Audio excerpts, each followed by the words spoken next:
Hi friends, welcome back to my channel Aparna Chandrakant Vlogs.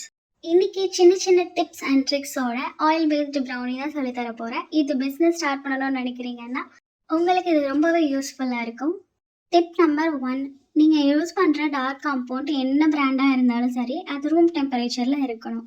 அடுப்பில் வச்சு நம்ம double boiling மெத்தடில் மெல்ட் பண்ணும்போது டக்குன்னு சாக்லேட் மெல்ட் ஆகிடும், கூடவே ஓவர் பேக் ஆகிடும் நம்ம சரியாக பார்க்கல அப்படின்னா. ஸோ அதனால் தனியாக நீங்கள் தண்ணியை கொதிக்க வச்சுட்டு அதுக்கப்புறம் அது மேலே இந்த பாத்திரத்தை வச்சு மெல்ட் பண்ண பாருங்கள். சாக்லேட் ஓவர் பேக் ஆகாமல் மெல்ட் ஆனது எப்படி பார்க்கணும் அப்படின்னா, மெல்ட் ஆனதும் இந்த மாதிரி ஷைனிங்காக இருக்கும். ஓவர் பேக் ஆகினா அது ஷைனிங் அவ்வளோவா இருக்காது. முன்னாடியே மைதா கொக்கோ பவுடர் மெஷர் பண்ணி எடுத்து வச்சுக்கிறேன். மெல்ட் பண்ண சாக்லேட் ரூம் டெம்பரேச்சர் வந்ததுக்கு அப்புறமா ரீஃபைண்ட் ஆயில் யூஸ் பண்ணிக்கிறேன். ரீஃபைண்ட் ஆயில் எதுக்காக யூஸ் பண்ணுறோம் அப்படின்னா, கேக்கு ரொம்ப நாள் கெட்டு போகாது டக்குன்னு. ப்ரௌனியை பொறுத்தவரை ரொம்ப நேரம் பீட் பண்ணணும்னு அவசியம் இல்லை. இப்போ முட்டை சேர்த்து லைட்டாக பீட் பண்ணிக்கிறேன். பீட் பண்ணதும் முட்டை நல்லா மிக்ஸ் ஆனது எப்படி தெரியும்னா, இந்த மாதிரி மிக்ஸ் ஆனது நல்ல ஒரு ஷைனிங்காக கிடைக்கும். சாக்லேட் ரூம் டெம்பரேச்சரில் கண்டிப்பாக இருக்கணும், இல்லைன்னா முட்டை பேக் ஆகிடும். இப்போ வெண்ணிலா எசன்ஸ் சேர்த்துக்கிறேன். கூடவே பவுடர் சுகர் சேர்த்துக்கிறேன். நீங்கள் இந்த சுகர் பவுடர் சேர்க்கும் போது ஃப்ரெஷ்ஷாக எப்போவுமே அரைச்சி சேருங்க.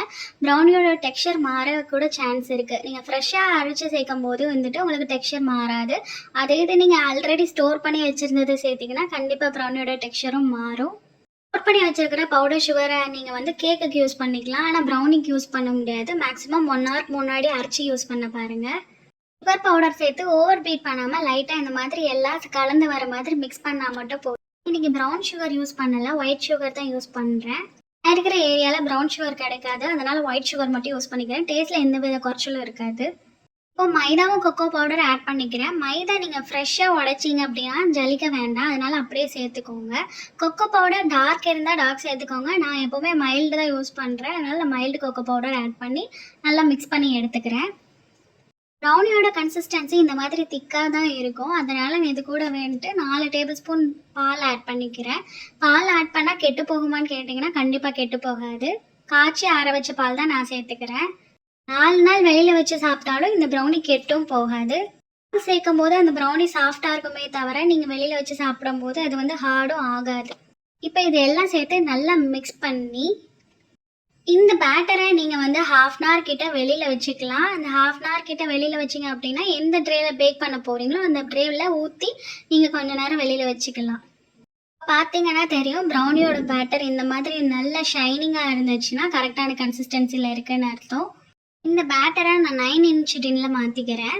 என்னோட கஸ்டமர் இன்றைக்கி சாக்கோ சிப்ஸ் தான் கேட்டிருந்தாங்க, அதனால் நான் ஒயிட் மில்க் டார்க் சாக்லேட் ரெண்டுமே ஆட் பண்ணிக்கிறேன்.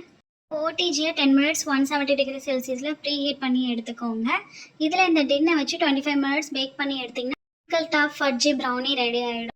ப்ரௌனி ரூம் டெம்பரேச்சர் வந்ததுக்கப்புறம் கட் பண்ணுங்கள். அதுக்கு முன்னாடி கட் பண்ணிட்டீங்க அப்படின்னா உங்களுக்கு ப்ரௌனி உடஞ்சி போக சான்சஸ் உண்டு. ப்ரௌனி பேக் ஆனது எப்படி பார்க்க அப்படின்னா, டூத் பிக் உள்ள விட்டு எடுக்கும்போது லைட்டாக அதில் ஒட்டியிருக்கணும். இந்த ப்ரௌனியை நான் 1/2 kg 450க்கு சேல் பண்ணுறேன்.